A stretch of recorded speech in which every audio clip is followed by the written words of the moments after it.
शेतकऱ्यांच्या खात्यामध्ये 2,000 रुपये जमा. सर्व शेतकरी बांधवांसाठी मोठी आनंदाची बातमी. 9.44 कोटी आता शेतकरी बांधवांच्या खात्यामध्ये इथं जमा होण्यास सुरुवात. जे की PM किसानचा 23वा हप्ता शेतकरी बांधवांच्या खात्यामध्ये जमा झालेला आहे. जे की आजची डेट आहे. आजची जी काही डेट आहे यामध्ये 20 जून किती आहे 20 जून. जर तुम्हाला याचे पैसे आले नसतील तर हा व्हिडिओ तुम्ही शेवटपर्यंत बघा. आज दुपारी 3:45 याचे पैसे खात्यामध्ये जमा होण्यास सुरुवात. सर्वप्रथम तुमचं यादीमध्ये नाव असेल तरच तुम्हाला इथं पैसे इथं आलेले असेल. यासाठी तुम्हाला तुमचं क्रोम ब्राउझर इथं ओपन करा. इथं टाकायचं आहे PM किसान. जसं तुम्ही PM किसान टाकलं तर इथं आपल्याला सर्चवरती आपल्याला क्लिक करायचं आहे. क्लिक केल्याच्या नंतर पहिली जी लिंक येईल आपली PM किसान यावरती आपल्याला क्लिक करायचं आहे. क्लिक केल्याच्या नंतर आता आपण PM किसानच्या ऑफिशियल पेजवरती इथं आलेलो आहोत. तर नरेंद्र मोदीच्या हस्ते जे की 23वा हप्ता शेतकरी बांधवांना जे की इथं मिळणार आहे 9.44 कोटीचे म्हणजे त्याहूनही अधिक लाभार्थ्यांना बँक खात्यामध्ये जे की 20 जून कधी मिळणार आहे दुपारी 3:45 हे जे काही इथं पैसे जमा होणार आहे. यामध्ये 18,880 कोटीहून अधिक इथं पैसे इथं यामध्ये आहे. आता यामध्ये सर्वप्रथम पोर्टलवरती आल्याच्या नंतर आता यादीमध्ये तुमचं नाव आहे की नाही हे महत्त्वाचं आहे. जर तुमचं यादीमध्ये नाव असेल तरच तुम्हाला पैसे इथं मिळणार आहे. त्याआधी ज्या शेतकरी बांधवांची KYC राहिलेली आहे तर अशांचे पैसे तर आले नसेल तर आता तुम्हाला PM किसानचे 2,000 रुपये तुमच्या खात्यात आले का लगेच कमेंट करून नक्की सांगा. ज्यांची कोणाची KYC राहिलेली असेल तर आता KYC कशी करायची आहे तर सर्वप्रथम तुम्हाला याची जी काही ॲप्लिकेशन आहे कशाची PM किसानची ॲप्लिकेशन यावरती जाऊन तुम्ही तुमची KYC लगेच करून घ्या. जसं की पहिली इथं आपल्याला ऑप्शन होतं KYC करण्याचं ते इथं ऑप्शन इथं नाही आहे आता सध्या. आता तुमचं नाव यादीत आहे की नाही हे पाहण्यासाठी सर्वप्रथम तुम्हाला आता आपल्याला क्लिक करायचं आपलं बेनिफिशरी लिस्टवरती. तर इथं थोडं खाली या. खाली आल्याच्या नंतर आता यामध्ये आपल्याला क्लिक करायचं आहे बेनिफिशरी लिस्ट.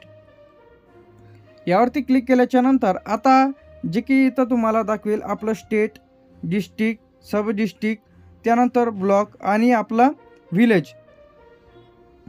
आता यामध्ये सर्वप्रथम आपलं जे काही स्टेट आहे यामध्ये स्टेट सिलेक्ट करायचं आहे. आपलं जे काही यामध्ये महाराष्ट्र आहे. आता PM किसानचा जो काही 23वा हप्ता आहे ज्या शेतकरी बांधवांना 23वा हप्ता जमा झाला तर अशांना नमोचा 9वा हप्ता देखील इथंच जमा होणार आहे. किंवा तुम्हाला जर याचे पैसे येत नसेल तर नमोचे देखील पैसे इथं येणार नाही. आता इथं आपलं स्टेट सिलेक्ट केलं. आता यामध्ये कोणत्या जिल्ह्यांमध्ये पैसे इथं येणार आहेत म्हणजे आपला जिल्हा चेक करायचा आहे. यासाठी सर्वप्रथम यामध्ये अहिल्यानगर, अकोला, अमरावती, बीड, भंडारा, बुलढाणा, चंद्रपूर, छत्रपती संभाजीनगर, धाराशिव, धुळे, गडचिरोली, गोंदिया, हिंगोली, जळगाव, जालना, कोल्हापूर, लातूर, मुंबई, त्याचप्रमाणे मुंबई, नागपूर, नांदेड, नंदुरबार, नाशिक, पालघर, परभणी, पुणे, रायगड, रत्नागिरी, सांगली, सातारा, सिंधुदुर्ग, सोलापूर, ठाणे, वर्धा, वाशिम आणि यवतमाळ. तुमचा जो काही जिल्हा असेल ते एखादा जिल्हा सिलेक्ट करायचा आहे. जिल्हा सिलेक्ट केल्याच्या नंतर यामध्ये तुम्हाला तुमची तालुक्याची यादी तर येऊन जाईल. तुमचा यामधून कोणता तालुका आहे ते तालुका सिलेक्ट करायचा आहे. तालुका सिलेक्ट केल्याच्या नंतर इथं तुम्हाला इथे व्हिलेज सिलेक्ट करायचं ऑप्शन. एखादा व्हिलेज आपण डेमोसाठी इथं सिलेक्ट केलेलं आहे. जसं की तुम्ही यामध्ये व्हिलेज सिलेक्ट केलं तर तुम्हाला इथे गेट रिपोर्टचं ऑप्शन येणार आहे. तर या ऑप्शनवरती तुम्ही जसे क्लिक कराल तर यामध्ये दाखवत नाही आहे. तर यामध्ये आपण दुसऱ्या जिल्ह्याचं चेक करणार आहोत. तर इथं साईडचा जरासा इश्यू असू शकते त्यामुळे इथं दाखवत नाही आहे. तर एखादं गाव पुन्हा आपण सिलेक्ट करून घेऊ. गेट रिपोर्टवरती क्लिक करू. तर आता तुम्ही बघू शकता यामध्ये जे की यामध्ये मेल आहे फिमेल आहे. तर हे तुम्हाला इथं दिसेल शेतकऱ्यांचे नाव. यानंतर मेल आहे की फिमेल आहे. तर आता लगेच या यादीमध्ये तुमचं नाव की नाही तपासा. जर तुमचं या यादीमध्ये नाव नसेल तर अशांना PM किसानचा 23वा हप्ता इथं आलेला नाही. आता अशा शेतकरी बांधवांनी लगेच तुम्ही तुमची KYC करायची आहे. सर्वप्रथम आता यामध्ये दुसरं जर यादी पाहिजे असेल तर 2 नंबरवरती क्लिक करा. इथं नाव दिसत नसेल तर तुम्ही संपूर्ण तुमच्या गावाच्या याद्या यामधून चेक करून घ्यायचं आहे. तर इथून तुम्ही तुमची PM किसानची जे काही यादी आहे तिथून चेक करू शकता. आता सर्वप्रथम तुम्ही जे काही PM किसानच्या ऑफिशियल पेजवरती आल्याच्या नंतर आता ज्यांना कोणाला नवीन फॉर्म भरायचा असेल तर इथं तुम्हाला या ऑप्शनवरती क्लिक करायचं आहे. न्यू रजिस्ट्रेशनवरती यावरती क्लिक केल्याच्या नंतर इथून तुम्हाला आता नवीन फॉर्म भरता येणार आहे.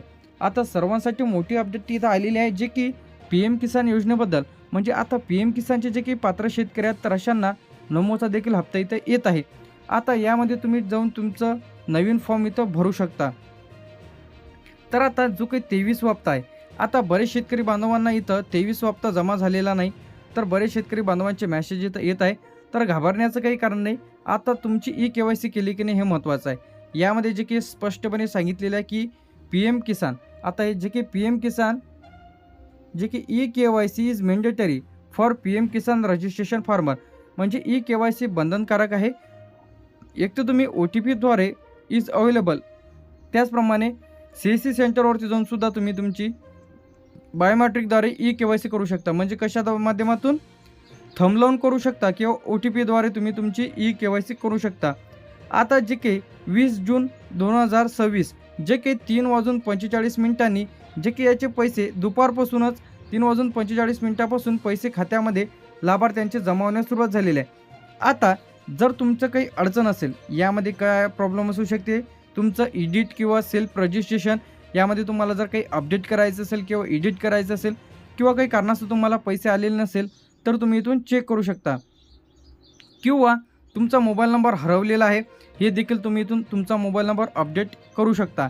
यानंतर महत्त्वाचं जे काही आहे, यामध्ये तुम्हाला तुमचं स्टेटस पाहता येणार आहे. काय करायचं आहे, यावरती क्लिक करायचं आहे. क्लिक केल्याच्यानंतर आता तुम्ही इथं तुम्हाला तुमचा रजिस्ट्रेशन नंबर टाकायचा आहे, कॅप्चर टाकायचा आहे आणि गेट मोबाईल ओ-टी-पीवरती क्लिक करायचं आहे. आता बरेच शेतकऱ्यांना इथं कन्फ्युजन होते की त्यांच्याकडे रजिस्ट्रेशन नंबर नसते, ते कसा काढायचा राहते. तर इथं तुम्हाला यावरती क्लिक करायचं आहे, जे की तुमचं स्टेटस पाहण्यासाठी यावरती क्लिक करा. क्लिक केल्याच्यानंतर इथं तुम्ही तुमचा मोबाईल नंबर टाका, कॅप्चर टाका, गेट मोबाईल ओ-टी-पीवरती क्लिक करा. एक ओ-टी-पी येईल, ओ-टी-पी टाकल्यानंतर तुमचा रजिस्ट्रेशन नंबर इथं तुम्हाला मिळून जाईल. किंवा दुसरा जो आहे, आधार नंबर टाका. आधारला जो काही मोबाईल नंबर आहे ते इथं आधार नंबरचं इथं ऑप्शन येऊन जाईल. तुम्हाला दाखवतो. यावरती क्लिक केल्याच्यानंतर खाली इथं आता आलेलं आहे आधारचं ऑप्शन. आधार नंबर टाका, कॅप्चर टाका, गेट मोबाईल आधारवरती क्लिक करायचं आहे. एक ओ-टी-पी येईल तुम्हाला, तिथं तुमचा रजिस्ट्रेशन नंबर इथं येऊन जाईल. रजिस्ट्रेशन नंबर टाकल्याच्यानंतर इथून तुम्हाला पुन्हा यायचं आहे. पुन्हा यावरती क्लिक करून तुम्ही तुमचा रजिस्ट्रेशन नंबर इथं टाकायचा आहे, कॅप्चर टाकायचं आहे आणि गेट मोबाईल ओ-टी-पीवरती क्लिक करायचं आहे. जसं की एक ओ-टी-पी जाईल, तर ते ओ-टी-पी टाकल्याच्यानंतर आता तुम्हाला इथं तुमचं स्टेटस इथं बघायला मिळेल की तुमच्या कोणत्या खात्यामध्ये जे की पी-एम किसानचा 23वा हप्ता इथं जमा झालेला आहे. याचप्रमाणे आता जे की तुम्हाला हेल्प डेस्कसुद्धा इथं देण्यात आलेली आहे.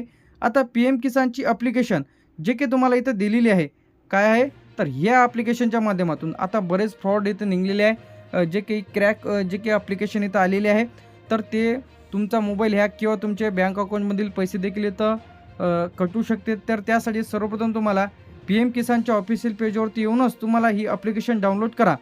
तर यावरती क्लिक करायचं आहे. क्लिक केल्याच्यानंतर ॲप्लिकेशन जे आहे तुमच्या प्ले स्टोअरवरती इथं येऊन जाईल या पद्धतीने. तर हे जे ॲप्लिकेशन आहे यावरती क्लिक केल्याच्यानंतर तुम्ही इन्स्टॉलवरती क्लिक करून तुम्ही तुमची पी-एम किसानची ई-के-वाय-सी इथं करून घ्यायची आहे. सर्व शेतकरी बांधवांसाठी महत्त्वाची अपडेट आहे.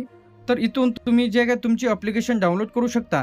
तर अखेर आता शेतकरी बांधवांच्या खात्यामध्ये पी-एम किसानचा जो काही 23वा हप्ता आहे, ते आज 20 जूनपासून दुपारी 3:45 जमा होण्यास सुरुवात झालेली आहे. तर लगेच तुमचं खातं तपासा व कमेंट करून नक्की सांगा की तुम्हाला पैसे आले का.